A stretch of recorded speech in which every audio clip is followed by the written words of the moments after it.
நிச்சயமாக ஆபிரகாம்.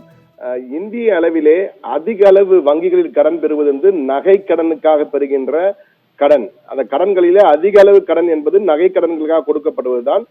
கிட்டத்தட்ட 1.5 லட்சம் கோடி ரூபாய் நகை கடனாக இந்தியா முழுவதும் வங்கிகளால் கொடுக்கப்படுகிறது.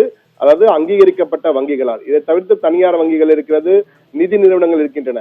அங்கீகரிக்கப்பட்ட வங்கிகளில் பெறுகின்ற கடனின் அளவு மட்டும் கிட்டத்தட்ட 1.5 லட்சம் கோடி ரூபாய் என்று RBI ஆவணங்கள் தெரிவிக்கின்றன. இந்த சூழ்நிலையில் தற்போது நகைக்கடனிலே ஒரு புதிய விதியை RBI அறிமுகப்படுத்தியிருக்கிறது.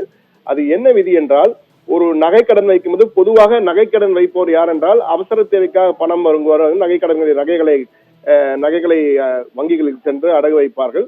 அதிலிருந்து கடன் பெற்றுக் கொள்வார்கள். பிறகு அந்த வட்டியை மட்டும் கட்டி வருவார்கள். சில சமயங்கள் வட்டி கடைசி 11ஆம் மாதத்தில் வட்டியை கட்டிவிட்டு மீண்டும் மறு அடகு வைப்பார்கள். இதுதான் பெரும்பாலான நகைக்கடன் வைத்திருப்போர் செய்கின்ற பாரம்பரியமாக இதுதான் செய்து வருகிறார்கள் பெரும்பாலானோர். சிலர் மட்டும்தான் வங்கிகளில் கடனை கட்டி நகைகளை மீட்டு விடுவார்கள். ஆனால் தற்பொழுது ஓராண்டு முடிவில் மொத்த பணத்தையும் கட்டி நகையை திருப்பிக் கொள்ள வேண்டும்.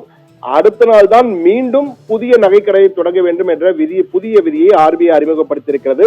அதாவது அவசர தேவைக்காக நகை வைத்து பணம் பெறுகிறார்கள் பெரும்பாலோர். வட்டி கட்ட முடியாத சூழல் இருந்தாலும் வருட இறுதியில், அதாவது நகை விலையேற்றத்துக்கு ஏற்ப அந்த வட்டியை மட்டும் கட்டிவிட்டு மீண்டும் மறு அடகு வைப்பார்கள். இதுதான் பொதுவாக நடைமுறையில் இருந்து வருகிறது. ஆனால் தற்போது முழு கடனையும் கட்டிவிட்டு அந்த நகைகளை மீட்டெடுக்க வேண்டும். பிறகு வேண்டும் என்றால் மீண்டும் அடகு வைக்கலாம். அதாவது அந்த நகையை மீட்பதற்காக மீண்டும் ஒரு கடனை நாம் வாங்க வேண்டிய சூழலுக்கு தற்போது மறைமுகமாக தள்ளப்பட்டிருக்கோம் என்பதுதான் இந்த புதிய விதி சொல்கிறது. இதனால் நிச்சயமாக அந்த ஒரு நாளுக்காக பணத்தை நகைகளை மீட்பதற்காக அந்த ஒரு நாள் முழு பணத்தை வாங்குவதற்கு மீண்டும் வேறு இடத்திலே வட்டிக்கு கடன் வாங்க வேண்டும், அல்லது கந்து வட்டிக்காரர்களை நோக்கி நாம் செல்ல வேண்டிய சூழல் ஏற்படும் என்பதுதான்.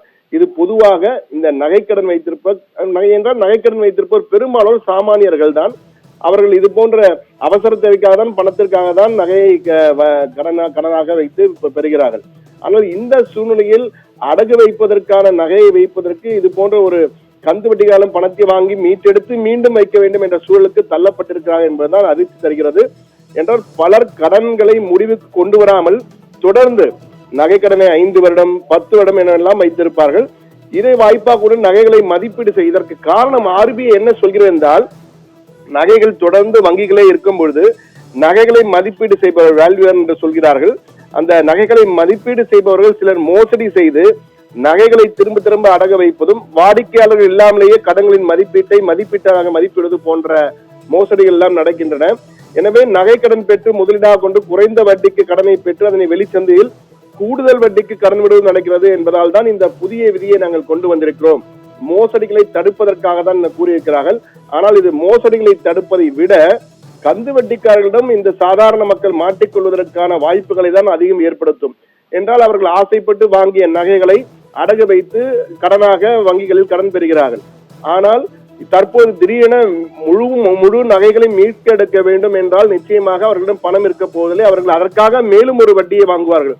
அந்த வட்டிக்கு வட்டி வாங்கி அந்த நகைகளை மீட்டெடுத்து மீண்டும் வட்டியை வைத்து கூடுதல் பணத்தில் மீண்டும் வட்டி அடைக்க வேண்டும் என்று வட்டி மேல் வட்டி என்று கந்து வட்டிக்காரர்களை மாட்டிக்கொள்வதற்கான வாய்ப்பு தான் அதிகம் இருக்கிறது சாமானியர்களுக்கு. இந்த விதியை கொண்டு வந்த RBI அந்த மதிப்பீட்டாக செய்கின்ற மோசடியை தடுப்பதற்கு என்ன செய்ய வேண்டும், அதை அவர்களை எப்படி வெளியேற்ற வேண்டும், அவர்களை சரிப்படுத்த வேண்டும் நோக்காமல் சாமானியர்களை பாதிக்கும் வகையிலே இப்படி ஒரு விதியை கொண்டு வந்திருப்பது உண்மையிலே நகை வாடிக்கையாளருக்கு பெரும் அதிர்ச்சியை தான் ஏற்படுத்தியிருக்கு என்றுதான் கூற வேண்டும். இது தொடர்பாக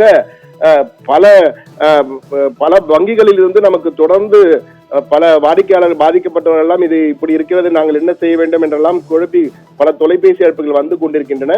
இது தொடர்பாக நிச்சயமாக இந்த ஓம்புட்ஸ்மேன் என்று அழைக்கப்படுகின்ற அந்த வங்கி நடுநிலையாளருக்கு இந்த கடிதங்கள் விமர்சனங்களும் அனுப்பப்பட்ட கடிதங்களாக நிச்சயமாக RBI இந்த விதியிலே மாற்றம் கொண்டு வர வேண்டும் என்பதுதான் சாமானியர்களின் வங்கியிலே கடன் வாங்கிய பல சாமானியர்களின் அவருடைய கருத்தாக எதிரொலிக்கிறது.